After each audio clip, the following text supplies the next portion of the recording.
코로나19 확산 이후 처음 맞는 명절 연휴가 하루 앞으로 다가왔습니다. 올해는 고향 가는 길 포기하시는 분들 어느 때보다 많을 텐데요. 잠시 뒤 대전역 현장을 연결해 달라진 귀성길 풍경 들여다봅니다.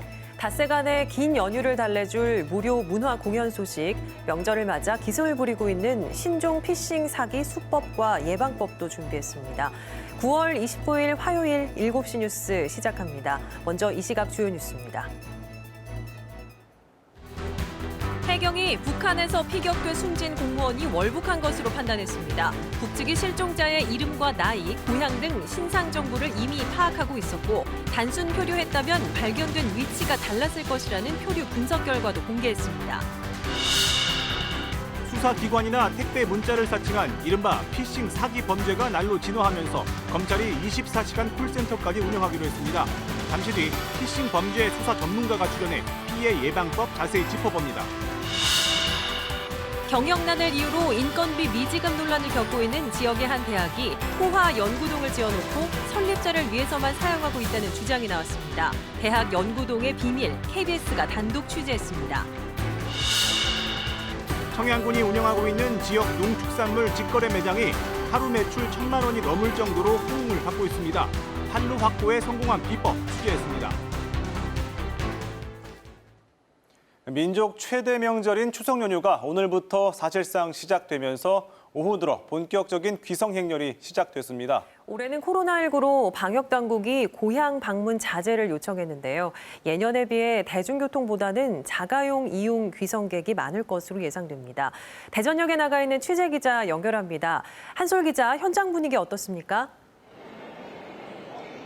네, 저는 지금 대전역에 나와 있습니다. 본격적인 귀성 행렬이 시작되면서 대기실에는 평소보다 승객이 많은 모습을 확인할 수 있는데요.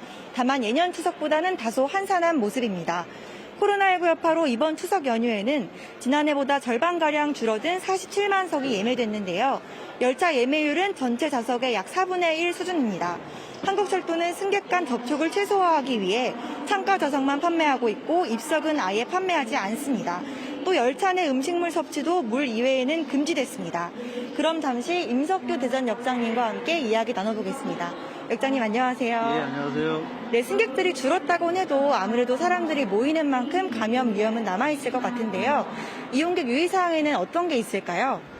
네, 모든 고객분들은 역으로 들어오실 때부터 여행이 끝나실 때까지 마스크를 반드시 착용해 주시고요. 방역 지침에 따라 고객 대기실은 운영되지 않고 마지막 내 의자는 한 칸씩 끼어 앉을 수 있습니다. 또한 모든 역들은 연휴 기간 내에 하루 4번 이상 방역하기로 했습니다. 네, 지금까지 임석규 대전 역장이었습니다. 이번 추석 연휴에는 코로나19 여파로 대중교통보다는 자가용을 이용한 귀성객이 많을 것으로 예상되는데요. 현재 경부고속도로 부산 방향 천안 IC에서 청주 IC 구간, 천안 논산고속도로 논산 방향 남풍새 IC에서 차량터널 구간 등에서 정체 현상을 빚고 있습니다. 이번 연휴 귀성길은 내일 오전, 귀경길은 추석 당일 낮 시간대 가장 혼잡할 것으로 예상되는데요. 한국도로공사는 코로나19 예방을 위해 연휴 기간 동안 모든 고속도로 휴게소에서 실내 좌석을 운영하지 않기로 했습니다. 또 휴게소마다 출입구를 분리해 운영하고 실내 매장과 화장실에는 전담 안내요원을 배치해 발열 검사를 할 계획입니다. 지금까지 대전역에서 KBS 뉴스 한솔입니다. 네, 보신 것처럼 예년보다 귀성객이 줄었다고 해도 명절은 명절입니다. 사람 간의 이동으로 코로나19가 퍼질까 우려가 큰데요. 자치단체마다 연휴 기간에 전담 공무원을 지정하는 등 대응 마련에 분주한 모습입니다. 최선중 기자입니다. 공무원들이 물품 창고에서 쌀과 라면 등이 든 자가격리자용 생필품을 나릅니다. 가장 먼저 향한 곳은 추석을 맞아 해외 입국자들이 많이 거주하는 아파트 단지. 물품을 전달할 때마다 수령증에 서명을 받는 과정에서 혹시 감염이라도 될까 바짝 긴장됩니다. 이런 식으로 공무원 한 명이 하루 평균 15곳을 방문합니다.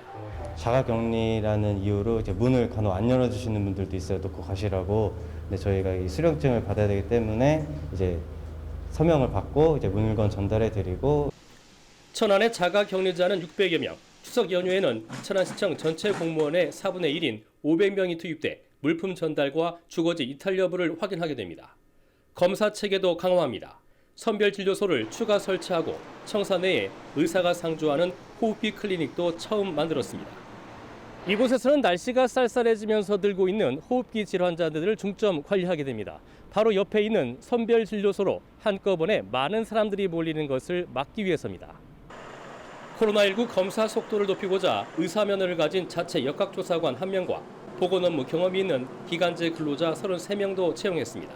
선별진료소가 이번에 한 곳이 더 추가로 설치가 되면서 300건 정도의 검체가 가능했었는데 그게 500건 정도까지 가능하도록 또 보건소별로 나눠져 있는 감염병 대응 체계를 하나로 통합하는 등 코로나19 확산 방지에 선제적으로 대응하기로 했습니다.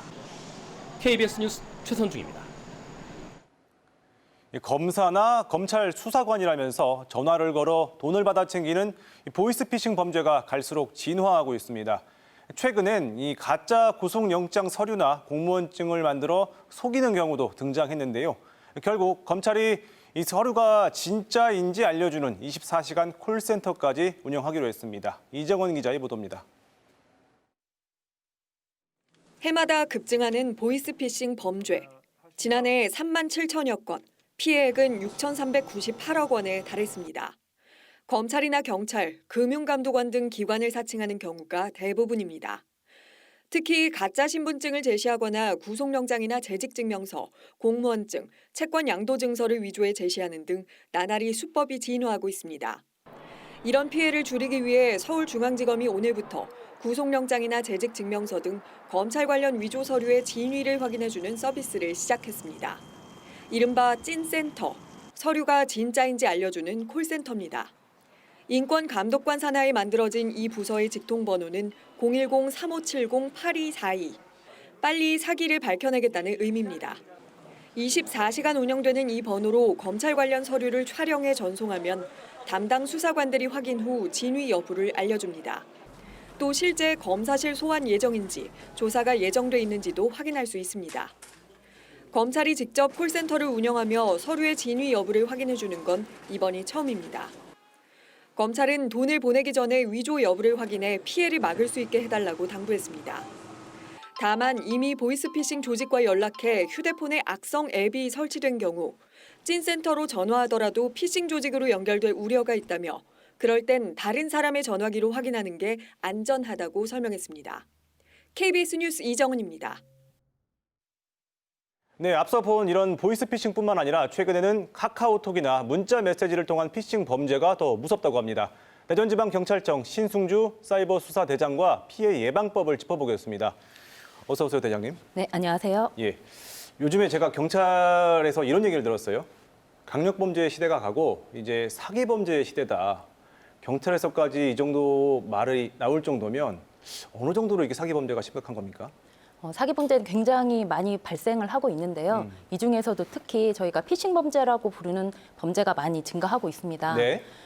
이 중에서 대표적인 것이 보이스피싱하고 메신저 피싱이 있는데요. 예. 보이스피싱 같은 경우에 2018년도에 1,300건에 150억 원, 19년도에는 약 1,430건에 255억 원, 올해는 8월까지 약 700건에 140억 원의 피해가 발생했습니다. 지금 말씀하신 게 대전에서만 발생한 걸 집계한 거죠? 네, 대전 지역에서만 발생한 하루에 서너 건 이상의 피해가 매일 발생하고 있다고 우리가 좀 파악할 수 있는 건데 왜 우리가 사실 보이스피싱 하면은 이제 수법도 많이 알려졌고 그래서 당하지 말아야겠다라는 생각을 누구나 갖고 있을 텐데 왜 이렇게 자주 당하는 겁니까? 보이스피싱 범죄 같은 경우는 사람들의 심리를 좀 이용하는 면이 크고요. 심리요? 예. 그리고 내가 잘 알고 있다라는 것을 어떻게 보면 역이용하는 경우도 많습니다. 예. 실제적으로 구체적인 수법에 대해서는 알고 있지 못하시는 분들이 많습니다. 그러면 구체적인 피해 사례를 들어서 어떻게 당하는지를 한번 설명해 주시겠어요? 대부분 처음에는 문자 메시지부터 시작을 합니다. 네네. 문자 메시지에 택배가 반송이 됐다. 아니면 카드 결제가 됐다. 또는 긴급재난지원금 당신이 받을 수 있다. 예. 이런 문자를 오게 되면 사람들이 이제 호기심에 전화를 하게 되거든요. 네네. 근데 그때부터 피싱 범죄는 시작이 되는 겁니다. 그 다음에는 결국엔 여러 가지 말을 하지만 당신의 개인정보가 유출됐다. 또는 당신 명의의 대포통장이 범죄에 이용되고 있다. 네. 또는 저금리로 대안대출을 받을 수 있다라는 결론을 이끌어내서 수사기관이나 또는 금융기관을 사칭하는 다른 범인에게 이 전화를 연결시켜주게 됩니다. 그러면 이 전화를 받은 다른 범인이 이때부터는 좀 더 구체적으로 피해자들을 속이게 됩니다. 결국 돈을 보내라고 하는 거죠. 네네. 예. 그리고 저 최근에도요. 추석 택배가 반송됐습니다 하고 뒤에 인터넷 주소가 찍힌 문자를 받은 적이 있습니다. 이런 것들을 누르면 범죄 타겟이 되는 건가요? 요즘에 자주 사용되는 악성 앱은 그 앱을 깔게 되면 어디로 전화를 걸든지 다 범인에게 전화가 가게 되는 그런 앱을 사용하고 있습니다. 예. 그래서 만약에 악성 앱이 깔리면 그 전화는 범인의 전화라고 보시면 됩니다. 제 전화가 아니라 이제 앞으로 이제 사실상 범인들의 전화기다 이렇게 보면 된다 이 말씀이신 거죠. 그러면 사실 중요한 건 이제 예방법입니다. 사실 계속 진흥화되고 있는데 어떻게 예방을 해야지 우리가 피해를 막을 수 있을까요? 이 보이스피싱 범죄가 처음 발생된 게 2006년도라고 해서 약 15년 정도가 지났습니다. 그래서 여러 경로로 많은 정보를 접하셨기 때문에 예. 시민 여러분들이 이미 이걸 잘 알고 있다고 생각을 하시는데요. 그렇습니다. 네, 그런데 이 범죄는 그 사회적 변화나 또는 결제 수단이 변화함에 따라서 굉장히 다양하게 변화했습니다. 네네. 그래서 피해자들이 쉽게 알아차리기 어렵습니다. 그래서 전화나 SNS 등을 통해서 결국에 돈을 보내달라거나 상품권을 찍어 보내달라 이렇게 말을 하게 되면 다른 거 생각하지 마시고요. 어떤 사람의 그 돈이나 상품권을 요구했든지 간에 반드시 다른 사람의 전화로 112나 가까운 경찰서에 연락하셔서 경찰의 도움을 받는 것이 가장 좋습니다. 최근에 이런 경우도 많이 있다고 들었어요. 그 카카오톡을 통해서 아들이라든지 아니면 지인을 사칭을 한다는데 돈을 보내라고 사칭을 하는데 왜 거기에 당하는 거죠? 사실 전화 한 통만 하면은 우리가 알 수 있는 건데. 저희가 이제 메신저 피싱이라고 하는 범죄인데요. 예. 이 어머니들이나 좀 나이 드신 분들이 좀 많이 이것을 당하는데 네. 전화가 안 된다는 얘기를 먼저 합니다. 뭐 액정이 깨졌다, 아니면 내 전화기가 고장났다. 근데 네. 나 지금 너무 급하다. 네. 누군가에게 이 상품권을 주지 않으면 굉장히 곤란한 상황에 빠진다. 이렇게 얘기를 하기 때문에 급한 마음에 대부분 상품권을 구입하셔서 핀 번호를 보내시게 됩니다. 그것도 절대 보내면 안 된다. 네, 절대 보내시면 안 되고 전화로 한번 확인하시면 이거는 금방 알 수 있습니다. 알겠습니다. 예, 오늘 말씀 여기까지 듣겠습니다. 고맙습니다. 네, 감사합니다. 예.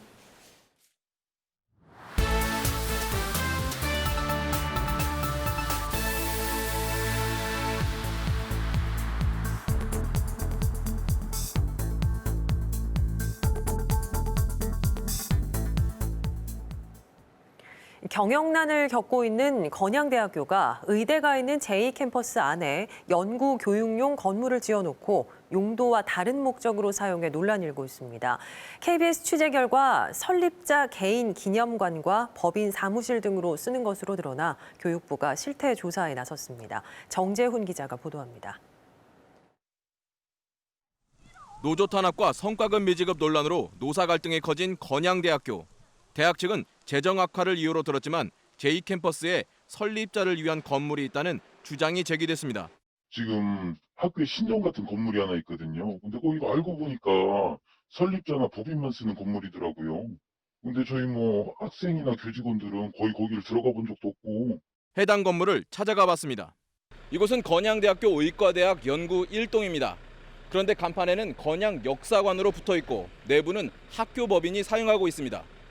1층은 설립자의 기록관으로, 2층은 법인 사무실, 3층은 설립자실과 이사장실로 사용되고 있습니다. 대학 연구용 건물이 2년 넘게 이렇게 쓰인 겁니다. 관할청에 신고된 건축물 현황에는 의대 연구 1동은 의료시설이자 교육연구시설로 등록돼 있습니다. 학교법인 측은 지난해 4월 기타 시설로 공시하고 일부를 세미나실과 독서 공간으로 사용하고 있다고 밝혔지만 아직까지 학교 구성원을 위해 쓰인 적은 없습니다. 입학 설명이라든지 이런 것들을 할 수 있는 시설, 이런 것들에 대한 그 프로그램. 실제로 혹시 입학 설명회가 있었나요? 아니요, 아직 없었습니다. 한 번도 정식 개관을 하거나 그러진 않았기 때문에. 이에 대해 교육부는 교육용 기본재산의 본래 용도를 벗어나 설립자와 법인이 건물 전체를 사용하는 건 부적절하다고 설명했습니다. 취재 이후 교육부가 실태 파악에 나서자 학교법인은 설립자실을 없애고 대학 구성원을 위해 쓰겠다며 뒤늦게 입장을 바꿨습니다. KBS 뉴스 정재훈입니다. 올해는 대입 지원자가 모집 정원보다 5만 명 이상 적은데요. 학령 인구 감소 여파로 지역 대학들의 수시 경쟁률도 대부분 지난해보다 하락했습니다. 이런 가운데 코로나19로 인해 추석 연휴 이후 실시되는 실기와 면접고사 방식도 많이 달라질 전망입니다. 황정환 기자입니다. 수시 경쟁률 하락은 지역 거점 국립대인 충남대도 예외가 아니었습니다.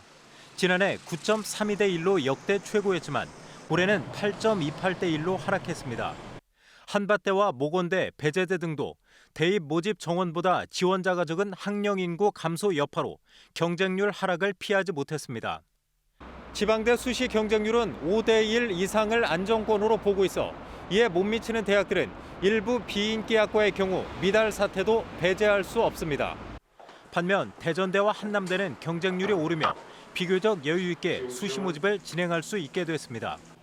학과별로는 대학마다 간호학과 등 보건 의료 계열의 강세가 올해도 이어졌고 경찰 행정학과 등 공무원 선호 현상도 더욱 뚜렷해졌습니다.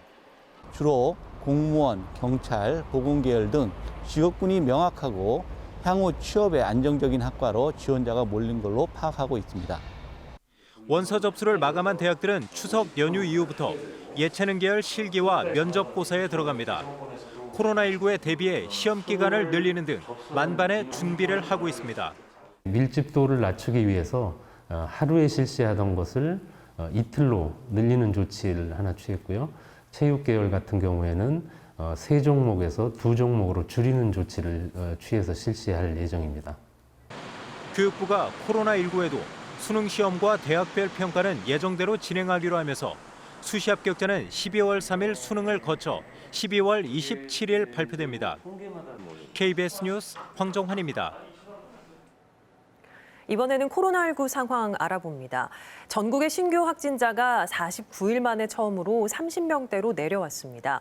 방역당국은 지금의 감소세 국면이 국민들이 몇 주간 보여준 거리 두기 결과라면서도 이번 추석 연휴 이동을 최소화해 올 가을 겨울에 폭발적 유행을 막아야 한다고 거듭 요청했습니다. 보도에 김비치라 기자입니다. 오늘 0시 기준 코로나19 국내 신규 확진자 수는 38명입니다. 국내 발생 23명, 해외 유입 15명입니다. 위중증 환자는 115명이고 서울 11명, 경기 6명, 부산에서는 3명의 확진자가 나왔습니다.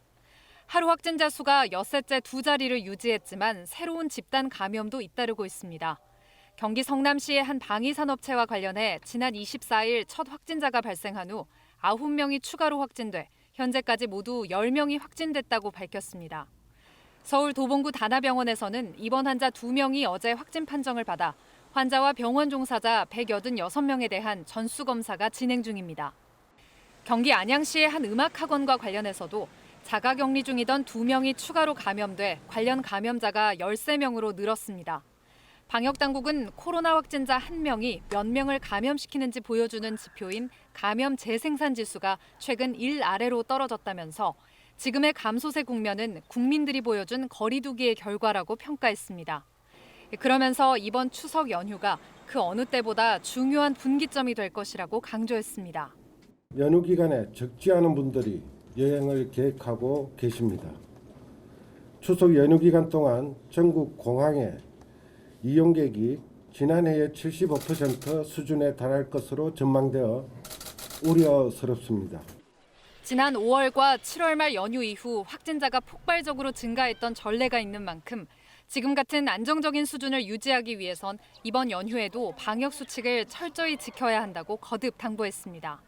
이번 추석을 비롯한 특별 방역 기간에도 이동을 최소화하는 등 지금의 코로나19 진정세를 유지하고 또 폭발적인 유행을 막는다면 그 이후에는 거리 두기의 새로운 지평을 열 기회가 될 것입니다.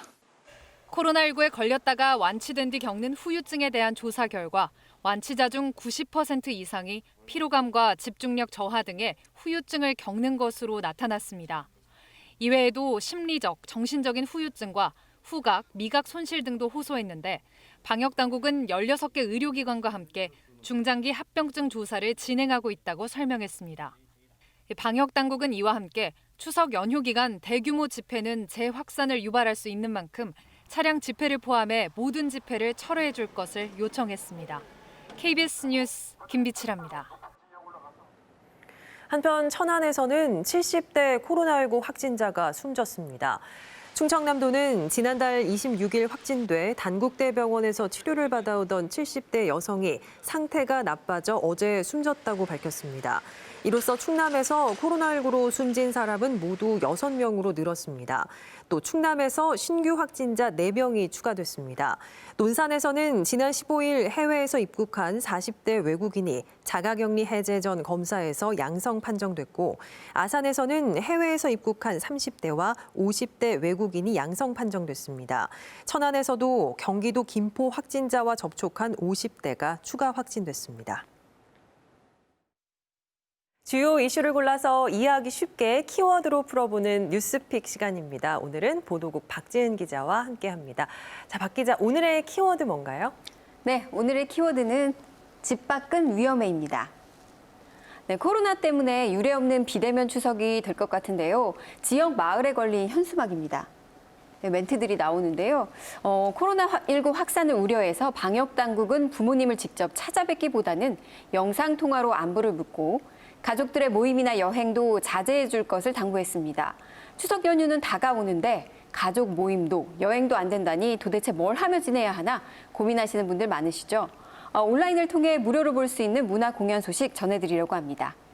먼저 2년마다 열리는 대전 비엔날레 작품들 온라인으로 만나볼 수 있습니다. 이번 전시의 주제는 인공지능인데요. 마이크로소프트사의 인공지능인 샤오빙이 중국의 시를 학습하고 지은 시집의 제목 햇살은 유리창을 잃고라는 것을 부제로 삼았습니다. 먼저 대전시립미술관 누리집을 찾아볼까요? 그럼 대전 비엔날레 전시 작품들이 나오는데요. 지금 이제 보여드리는 작품들이 나오게 됩니다. 자, 이 작품들은 신승백, 김용훈 작가의 Non-Facial Portrait라는 작품입니다. 이 작품 역시 인공지능이라는 주제를 충실히 반영하고 있습니다. 인간의 무의식을 표현한 초상화를 인간만 인식할 수 있게, 인공지능은 인식할 수 없게 하자. 이게 이 작품의 목표입니다. 인간만의 시각적 영역을 찾아서 초상화를 그려보자는 건데요. 어떠신가요? 초상화로 느껴지시나요? 이렇게 6개 국가 16명의 작가가 참여해 과학을 예술의 영역으로 꾸려들여 새로운 작품을 만들어냈는데요. 대전시립미술관 누리집 등을 통해 올해 말까지 온라인으로 감상할 수 있습니다. 또 이런 작품들 쉽게 이해하기 어렵죠. 미술관에서 작품 설명을 해주는 분들, 자, 이런 분들을 도슨트라고 하는데요. 도슨트 설명 직접 들을 수는 없지만 앱만 다운받으면 쉽게 할 수 있도록 AI 도슨트 앱을 만들었습니다. 휴대전화 앱스토어에서 도슨트라고 이렇게 검색을 하면 됩니다. 직접 검색을 해도 되고요. 이렇게 QR코드가 있습니다. 이 QR코드를 촬영만 하면 직접 도슨트 앱으로 연결되니까요. 미술관 누리집에 올라와 있는 작품들을 촬영하면 바로 음성으로 작품에 대한 설명을 들을 수 있습니다. 또 추석 연휴 기간에는 미술관 내부를 안방에서 감상할 수 있는 디지털 트윈을 선보일 예정인데요. 대전 비엔날레 전시실을 직접 가본 것 같이 온라인을 통해서 고스란히 전해주는 방식입니다. 과학도시라는 특수성에 걸맞게 카이스트의 플랫폼까지 활용해서 예술과 과학이 어떤 예술 작품을 만들어냈는지 직접 확인해 보면 어떨까요? 네, 박물관에 가야만 볼 수 있었던 전시품들을 온라인으로 아주 편하게 감상할 수 있게 됐네요. 네, 그렇습니다. 온라인을 통해 박물관 전시품을 만날 수 있는 방법도 소개해드리려고 합니다. 먼저 국립부여박물관 홈페이지로 접속을 합니다. 이렇게 누리집 첫 페이지를 보면 그 전시품을 소개하는 영상이 올라와 있습니다. 자, 이제 토기를, 이게 바로 토기인데요. 이름이 호자입니다. 이 호자는 어떻게 사용됐을까요? 바로 남성용 소변기입니다. 이 밖에 다음 달까지 호자를 비롯해서 금제 구슬 등 모두 5편의 영상으로 국립부여박물관의 전시품을 소개한다고 하니까요. 체험활동에 목마른 아이들과 함께 시청하면 좋겠죠. 또 VR을 활용해 온라인으로 국립부여박물관 전시실도 관람할 수 있습니다. 금동 대학로를 알아보기 위해서 퀴즈를 풀면서 알아보는 체험 프로그램도 참여할 수 있습니다.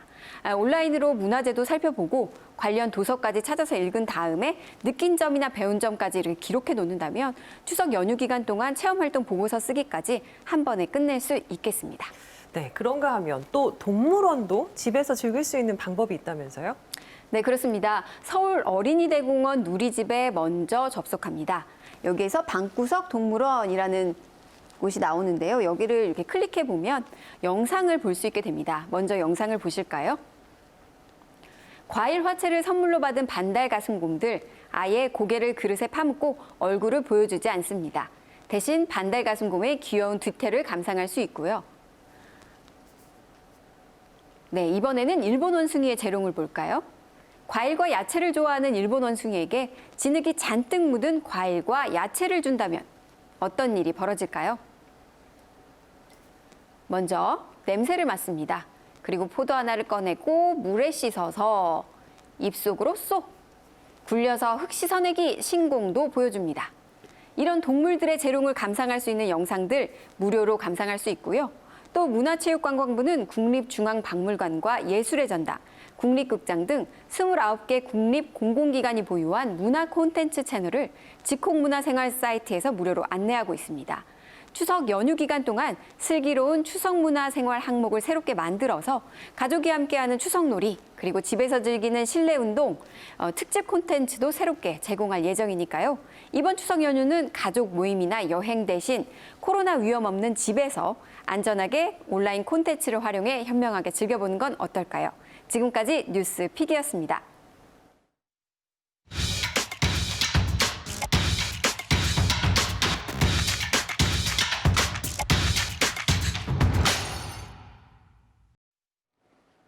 다음 소식입니다. 북한에서 피격돼 숨진 해양수산부 공무원은 스스로 월북한 것으로 보인다는 해경의 중간 수사 결과가 나왔습니다. 국방부의 조사 내용과 어업 지도선 수사, 조류 분석 등을 종합한 판단이라고 밝혔지만 의문점이 한두 가지가 아닙니다. 어떤 점들이 있는지 박효인 기자가 짚어봤습니다. 해경이 해양수산부 공무원 이모 씨가 월북했다고 판단한 근거는 4가지였습니다. 첫째, 이 씨가 북측 해역에서 발견될 당시 구명조끼를 입고 있었던 것. 둘째, 이 씨의 이름과 나이, 고향 등 신상 정보를 북측이 상세하게 파악하고 있었던 것. 셋째, 이 씨가 월북 의사를 표현한 정황입니다. 해경은 국방부에서 확인한 정보를 바탕으로 단순 실족이나 극단적 선택 가능성은 매우 낮다고 판단했습니다. 또 월북 가능성을 뒷받침할 마지막 근거로 표류 예측 분석 결과를 공개했습니다. 당시 조석과 조류 등을 고려했을 때 단순 표류일 경우 소연평도를 중심으로 반시계 방향으로 돌면서 남서쪽에서 떠 있어야 한다며 이 씨가 발견된 위치와는 상당한 거리 차이가 있다고 설명했습니다. 단순 표류에 있을 때 나타날 수 있는 점과 그리고 실제 북측 해역에서 발견된 장소와는 약 33km 이상의 거리 차이가 있음을 저희들이 시스템을 통해서 확인하였습니다. 인위적인 노력 없이는 실제로 발견된 위치까지 갈 수 없다는 판단입니다. 이 같은 발표에도 여전히 의문점이 남습니다. 해경은 군의 첩보 자료를 근거로 판단했다고 밝혔지만 이 씨의 구명조끼 확보 경로와 북측과의 대화 내용 등 정확한 자료를 공개하지 않았습니다. 또 조류를 거슬러 38km나 떨어진 곳까지 어떻게 이동할 수 있었는지에 대한 설명도 부족했습니다. 더욱이 이 씨에게 도박빚 등 채무가 있다는 정황만으로는 월북을 단정하기 어렵다고 해경도 인정했습니다. KBS 뉴스 박효인입니다. 통일부가 민간단체가 신청한 마스크와 주사기 등 의료물자의 대북 반출을 지난 23일 승인했다고 밝혔습니다. 앞서 전날인 22일 밤 공무원 이 씨가 북한군 총격에 사망하고 23일 새벽 긴급 장관회의에 이인영 통일부 장관도 참석한 뒤 승인이 이루어진 겁니다. 이에 대해 통일부 당국자는 피살 관련 사실관계가 확정되지 않은 상황에서 이미 요건을 갖춘 반출 승인을 거부하기 어려워 승인했다고 설명했습니다. 갈수록 안전한 먹거리에 관심이 커지면서 최근에는 생산지가 아니라 인근 대도시에 농산물 직거래 매장이 생기고 있습니다. 생산자나 소비자 모두 만족도가 높다고 하는데요. 그 이유가 뭔지 홍종표 기자가 취재했습니다. 최근 대전 유성에 문을 연 청양군 농축산물 직거래 매장. 청양물류센터에서 당일 새벽 일찍 출하된 농산물을 화물차에 가득 싣고 왔습니다.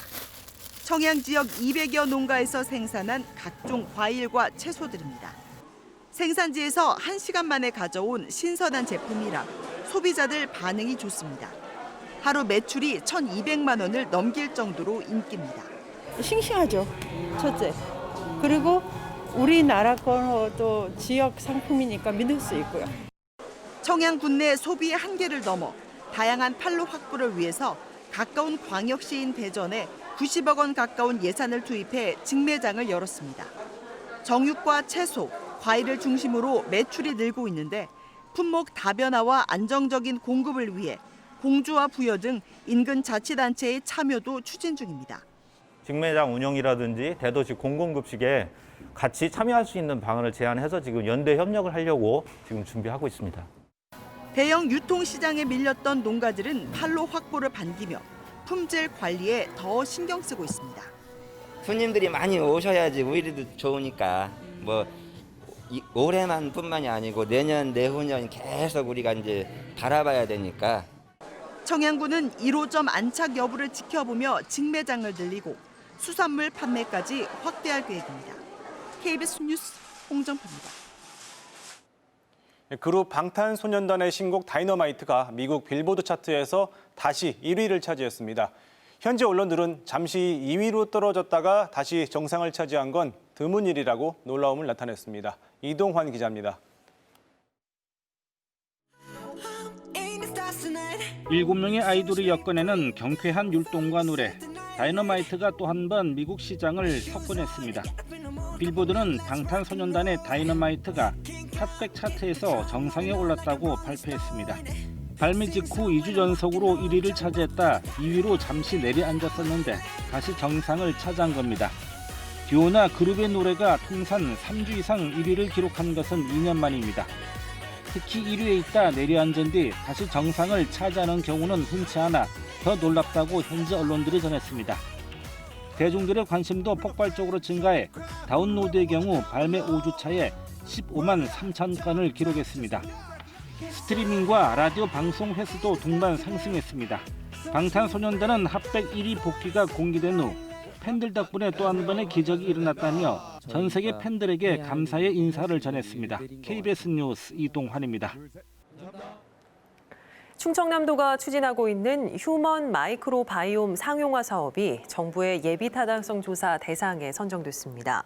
양승조 충남지사는 오늘 오세연 아산시장과 공동 기자회견을 열고 2022년부터 2,900억 원을 투입해 아산시 배방읍 일원의 조성을 추진하는 휴먼 마이크로바이옴 상용화 사업이 과기부의 예비 타당성 조사 대상에 선정됐다고 밝혔습니다. 휴먼 마이크로바이옴은 인간을 비롯한 동식물과 자연에 존재하는 미생물군 또는 유전체를 말하는 것으로 질병 치료의 새 패러다임으로 급부상하고 있습니다. 대전시가 지역 대학생들의 올해 학자금 이자를 전액 지원합니다. 학자금 대출은 등록금과 생활비 모두 포함되며 일반 상환이나 취업 뒤 상환 구분 없이 지원됩니다. 신청은 10월 한 달 동안 대전시 홈페이지를 통해 할 수 있습니다. 대전시는 지난해에도 학자금 대출 이자 지원 사업으로 2천여 명에게 7천만 원을 지원했습니다. 현직 남성 경찰관이 여성 민원인에게 수차례 사적인 연락을 한 것으로 알려져 논란이 일고 있습니다. 세종경찰서는 지난달 21일 사건 접수차 경찰서를 방문한 30대 여성 A씨가 해당 사건의 담당자인 B경위로부터 8차례 안부 전화 등 사적인 연락을 받았다는 민원이 제기됨에 따라 사실관계를 확인하고 있다고 밝혔습니다. B경위는 민원 제기 이후 다른 부서로 이동 조치됐으며 민원인에게 도움을 주려고 했던 것일 뿐 다른 뜻은 없었다고 해명했습니다.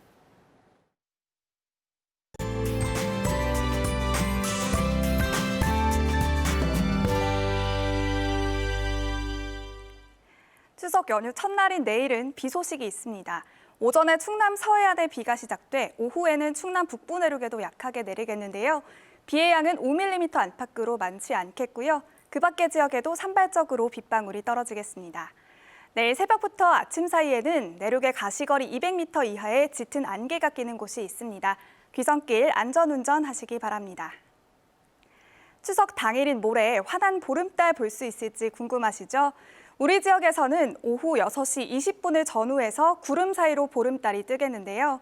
자정 무렵부터는 차차 흐려지면서 달을 보기 힘들 것으로 예상됩니다. 한가위 달맞이 계획하시는 분들은 참고하시기 바랍니다. 다음은 자세한 지역별 내일 날씨입니다. 내일 아침 기온 대전 15도, 세종 14도로 출발하겠고요. 한낮에는 세종 24도, 대전 25도까지 오르겠습니다. 충남 북부 지역의 아침 기온 천안이 13도로 예상되고요. 한낮에는 서산과 천안, 아산이 24도까지 오르겠습니다. 충남 남부 지역의 아침 기온 부여 14도로 예상되고요.